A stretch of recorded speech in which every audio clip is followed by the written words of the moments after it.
Shalom, apa kabarnya saudaraku sekalian? Kiranya kasih Tuhan Yesus menyertai kita. Sebelum kita membaca sapaan firman Tuhan untuk kita pagi ini, mari kita saat teduh sejenak.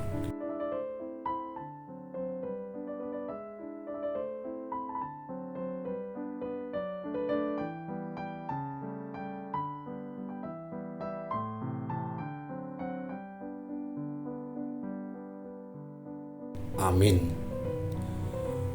Renungan firman Tuhan untuk kita hari ini tertulis dalam Yosua pasal yang pertama ayat yang ke-9.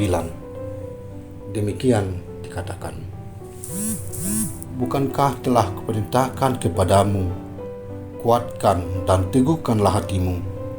Jangan kecut dan tawar hati, sebab Tuhan Allahmu menyertai engkau kemanapun engkau pergi." Keyakinan iman.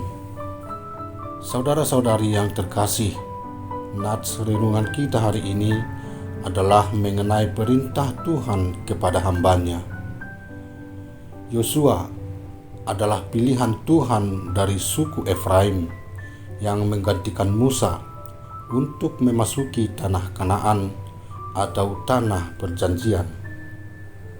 Tuhan memilih Yosua karena ia telah terlatih untuk menjadi seorang abdi atau pelayan yang mempunyai kerendahan hati dan fokus kepada yang dia layani, bukan kepada diri sendiri.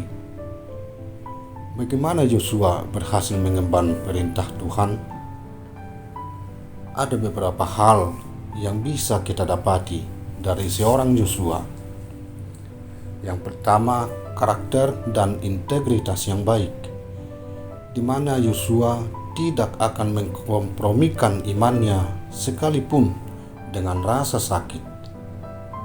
Yang kedua, kerendahan hati dan ketaatan yang membuat dia bisa menerima bimbingan atau pengajaran, memiliki sifat seorang hamba dan pemimpin yang melayani. Yang ketiga, kesabaran dan disiplin, bukan keras kepala dan penuntut. Yang keempat, percaya dan taat kepada Allah. Dan masih banyak hal yang bisa kita temui dari seorang Yosua. Terbukti bahwa Yosua berhasil memimpin bangsa yang tegar tengkuk dan pemberontak dengan berbagai kesukarannya, sampai berhasil menduduki dan menciptakan kedamaian di tanah perjanjian. Dalam hal ini kita dapat mengambil pelajaran bahwa jika kita setia dan menuruti Allah dengan kerendahan hati yang sejati, kita akan mendapatkan seperti yang sudah dijanjikan Tuhan. Itulah yang dilakukan seorang Yosua.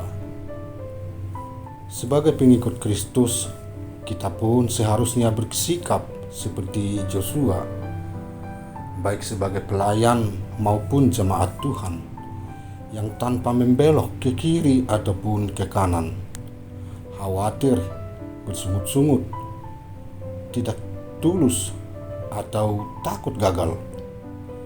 Sebab Tuhan berkata, "Jangan kecut, jangan tawar hati, tetapi tetaplah setia dan taat, karena Tuhan tidak akan membiarkan hambanya begitu saja, baik dalam pelayanan pemberitaan Injil maupun menghadapi pergumulan pribadi lepas pribadi." Kita dituntut kuat dan teguh dalam iman percaya kita, bahwa kita senantiasa ada dalam penyertaan Tuhan. Maka segala persoalan akan kita tempuh dan lewati bersama dengan Tuhan, sebab Tuhan beserta kita. Dimanapun kita berada, seberat apapun persoalan di depan kita, karena Tuhan yang memilih kita untuknya. Seperti yang tertulis dalam Yohanes 15 ayat 16 Bukan kamu yang memilih aku, tapi akulah yang memilih kamu. Demikian juga dalam Roma 8 ayat yang ke-31. Sebab itu apakah yang akan kita katakan tentang semuanya itu? Jika Allah di pihak kita, siapakah yang akan melawan kita? Saudara-saudari yang terkasih dalam nama Tuhan kita Yesus Kristus, biarlah Tuhan yang campur tangan selalu dalam segenap kehidupan kita. Amin. Tuhan Yesus memberkati.